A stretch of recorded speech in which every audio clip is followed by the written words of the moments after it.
নমস্কার বন্ধুরা, টেস্টি টেবিলের আরেকটা নতুন এপিসোডে আপনাদের সবাইকে স্বাগত। আজ আমি দারুণ স্বাদের গুড় পিঠে বানানো দেখাবো। এই পিঠেগুলো বানানো যেমন সহজ আর খেতেও কিন্তু খুব ভালো হয়। চলুন দেখে নেওয়া যাক আমার আজকের রেসিপিটি শেষ পর্যন্ত দেখার জন্য অনুরোধ রইল। গ্যাসে একটি প্যান বসিয়ে দিয়েছি আর এতে দিয়ে দিচ্ছি 1 কাপের মতো খেজুর গুড়। এই সময় গ্যাসের ফ্লেমটা আমি লোতেই রেখেছি। এবার এর মধ্যে দিয়ে দিচ্ছি অল্প পরিমাণে জল। খুব বেশি জল দেওয়ার কিন্তু এখানে দরকার নেই। গুড়টা মেল্ট হওয়ার জন্য যতটুকু জল দরকার ঠিক ততটুকুই জল দিয়ে দিয়েছি। গুড়গুলো এভাবে একটু ভেঙে নিচ্ছি আর জলের মধ্যে ভালো করে মিশিয়ে দিচ্ছি। এখন এইভাবে মিডিয়াম টু লো ফ্লেমে 2 মিনিটের মতো রেখে দিচ্ছি। 2 মিনিট পর আমি আপনাদের আবার দেখাচ্ছি। দেখুন গুড়টা কিন্তু খুব সুন্দরভাবে মেল্ট হয়ে গেছে। এখন গ্যাসের ফ্লেমটা মিডিয়াম টু হাইতে করে দিচ্ছি আর গুড়টা 2 মিনিটের মতো ভালো করে ফুটিয়ে নিচ্ছি। গুড়ের শিরাটা একটু চিটচিটে করে ফুটিয়ে নিতে হবে। একটু হাতে করে নিলেই দেখতে পাবেন খুব সুন্দর এইভাবে একটা চিটচিটে ভাব চলে এসেছে। এবার এর মধ্যে দিয়ে দিচ্ছি 1/2 কাপ চালের গুঁড়ো। এখানে আমি আতপ চালের গুঁড়ো ব্যবহার করেছি। চালের গুঁড়োটা ভালো করে এবার গুড়ের সাথে মিশিয়ে নিতে হবে। এই সময় গ্যাসের ফ্লেমটা কিন্তু লোতেই রাখতে হবে। এবার এর মধ্যে দিয়ে দিচ্ছি সামান্য পরিমাণ নুন আর 1/2 চামচ এলাচের গুঁড়ো। কন্টিনিউ এবার নাড়াচাড়া করতে হবে। খুব ভালো করে নাড়াচাড়া করে চালের গুঁড়োটা এবার মিশিয়ে নিতে হবে। খুব ভালো করে গুড়ের সাথে চালের গুঁড়োটা আমি মিশিয়ে নিচ্ছি। এবার আমি দিয়ে দিচ্ছি 1/2 কাপ পরিমাণে ময়দা। অর্থাৎ ঠিক যতটা আমি চালের গুঁড়ো নিয়েছিলাম ঠিক ততটাই এখানে ময়দা আমি নিয়ে নিয়েছি। আবারও কন্টিনিউ নাড়াচাড়া করে এটা একটা ডোতে পরিণত করতে হবে।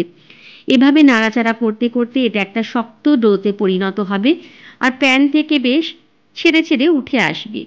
এইভাবে লো ফ্লেমে এটাকে 3-4 মিনিট নাড়াচাড়া করে নিয়ে আবার আপনাদের আমি দেখাচ্ছি যতক্ষণ না মিশ্রণটা একটা শক্ত ডোতে পরিণত হচ্ছে। 5-6 মিনিট কন্টিনিউ নাড়াচাড়া করতে করতে এটা এবার একটা শক্ত ডোতে পরিণত হয়েছে আর প্যান থেকে বেশ উঠে উঠে আসছে। ডোটা এবার একদম রেডি হয়ে গেছে। গ্যাসের ফ্লেমটা এবার বন্ধ করে দিয়ে এটাকে একটা প্লেটে আমি তুলে নিচ্ছি। ডোটা একটু ঠান্ডা করে নিতে হবে, কিন্তু পুরোপুরি ঠান্ডা করার দরকার নেই। একটু গরম অবস্থাতেই এই ডোটা থেকে ছোট ছোট লেচি কেটে নিতে হবে। এই সময় আপনারা একটু হাতে তেল লাগিয়ে নিতে পারেন, তাহলে আর হাতে লেগে যাওয়ার ভয় থাকবে না, যদিও আমি লাগাতে ভুলে গেছিলাম। এবার লেচিটাকে হাতের তালুতে রেখে গোল বলের মতো করে নিয়ে একটু প্রেস করে চ্যাপটা করে নিতে হবে। দেখুন না, এইভাবে আমি গোল করে নিচ্ছি আগে, তারপর হাত দিয়ে একটু চ্যাপটা করে নিচ্ছি। ঠিক এইভাবে। এবার অন্য একটা পাত্রে নিয়ে নিয়েছি কিছুটা পরিমাণ তিল। এবার পিঠেটাকে তিলের মধ্যে রেখে একটু প্রেস করে দিতে হবে, যাতে পিঠেটার একদিকে খুব ভালো করে তিলটা লেগে যায়। এভাবে ভাজলে পিঠেগুলো খেতেও কিন্তু বেশ ভালো লাগে। এটা চাইলে আপনারা করতে পারেন বা স্কিপও করতে পারেন, বা একটু নারকেল কোড়াও এভাবে লাগিয়ে নিতে পারেন, খেতে কিন্তু মন্দ লাগবে না। দেখুন আরেকটা করে আমি দেখিয়ে দিচ্ছি। গোল বলের আকৃতি দিয়েছি, ডোটাকে তিল লাগিয়ে নিয়েছি। এইভাবে সমস্ত পিঠেগুলো রেডি করে নিয়েছি আমি।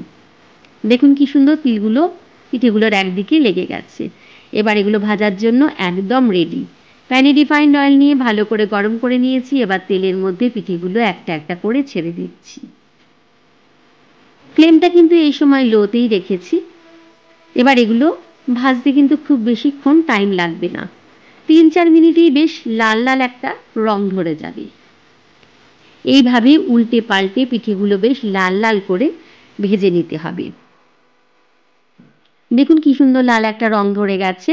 পিঠেগুলো প্রায় ভাজা আমার হয়ে গেছে। এবার এগুলো খুব সাবধানে আস্তে আস্তে করে একটা প্লেটে আমি তুলে নিচ্ছি। খুব সহজেই এভাবে বাড়িতে বানিয়ে নিতে পারেন দারুণ স্বাদের গুড়ের পিঠে। পিঠেগুলো বানানো যেমন সহজ, খেতেও কিন্তু দারুণ হয়।